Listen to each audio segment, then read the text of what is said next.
Welcome to The Project, coming to you from the traditional lands of the Kulin Nation. Tonight, incredible news for Australian families facing childhood cancer. A world-first revolutionary treatment will be rolled out to every child with cancer across Australia, offering highly targeted hope. Today is really exciting. This gives me incredible hope. It's called the Zero Childhood Cancer Precision Medicine Program. And before now, they focused on helping the sickest Aussie kids with a less than 30% chance of survival.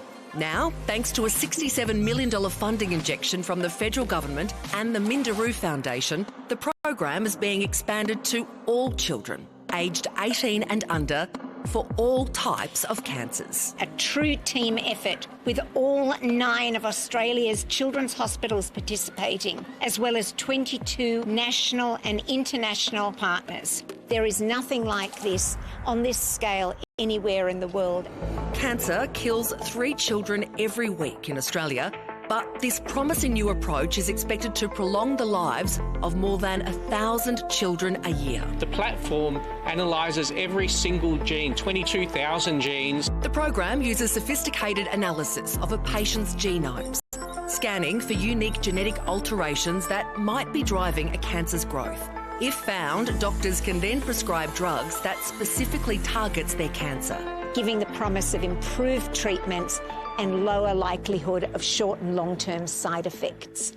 The first clinical trials in 2017 identified a treatment recommendation in more than 70% of cases. And we were actually staggered by the results. Of the children who had received their recommended personalised treatment, 70% of them either had a complete remission, a partial remission, or their tumour growth was stabilised.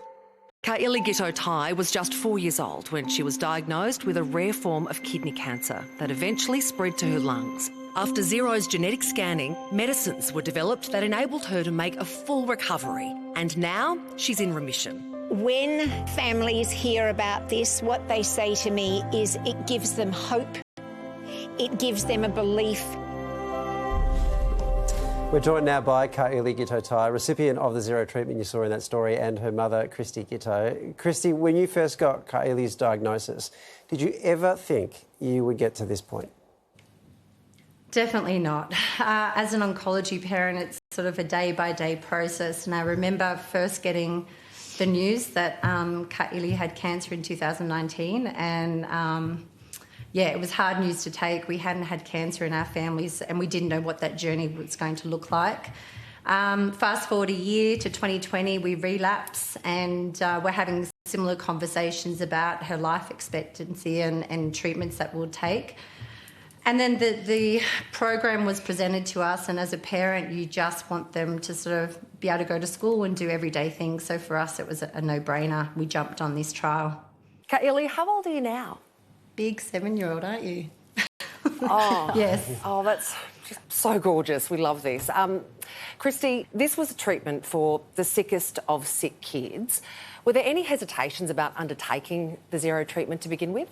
Yeah, there was some pretty stern conversations with the head of the program, Professor Glenn Marshall. He was fortunately our oncologist, and he sort of didn't dress things down. He gave us some pretty harsh realities. I suppose the side effects were unknown, being a trailblazer in this program. There were lots of unknowns, but what he did tell me is he gave me confidence that we should just go ahead. And I think as an oncology parent, you make so many tough decisions that when it came to this and we'd come to this crossroad, for me, I knew in my stomach it was the right decision to make. Well, Christy, what was the treatment like in this program? Because you hear kids having cancer leads to chemotherapy, they can get quite sick. How was Kaili throughout the whole process? Yeah, well, I mean, like any oncology journey, we had ups and downs, and there were good days and bad days, but on a whole, she bounced back pretty well. And the beauty of this program was it was personalised to her genetic cancer. Upon relapse, they did a biopsy and they knew that there were different treatments that we weren't using that we should explore. And as a result, her recovery was quicker. The results that she was in remission came quicker, and for us, it was the right decision. Kaili, you're looking amazing, but what I really want to know more than anything is who is better at touch footy, you or your sister? Definitely me, of course. Yeah. What makes you better? Do you score lots of tries? Yeah, score more tries than her. Yeah, well, that'll do it. That's pure stats right there. You can't argue with those numbers. What's it like to have so many friends now you've come out of hospital? It's great, just because I get to play with them on the monkey bus and yeah. And run past them and score more tries, obviously, as well. High-five them in the end? You started up a charity fundraiser celebrating bravery. Who do you think is the bravest person you know? Mommy. Oh, why do you say that? Just because she made the charity. Oh. And so it's so funny she says me because she's by far the bravest that we know. And she actually mentioned her friend Sophia was also one of her bravest people. Why was it Sophia? Just because she was helping me while we were in hospital. What kind of things did you do to help each other, Ka'ili? She was making me she was making me not lonely in hospital. That is such an important job. How wonderful. And I'm sure you kept her company too. Christy, you, of course, would have been keeping lots of other parents company in that oncology ward too. Just how exciting is this breakthrough, this news for you, hearing that other kids across Australia with this god-awful disease might be getting help? I'm excited to make this a national rollout and for every parent to have the option, not just our high-risk kids like Ka'ili, but everyone that presents with cancer to have the option to either go forth with this treatment or to fall back on the normal generalised protocols. But having that choice is huge, and I'm really excited to see in what direction it goes and to see more kids in remission like my daughter Ka'ili. So, Ka'ili, this has been a huge success for you. You've got your whole life ahead of you. What's the thing that you're really excited about getting stuck into? If you could do anything right now, what would you want to be doing now that you don't have to go to hospital all the time? What's the thing that you would love to do straight away? I would like to help people. Oh, that's nice. And maybe wash it down with an ice cream or something, I'm sure.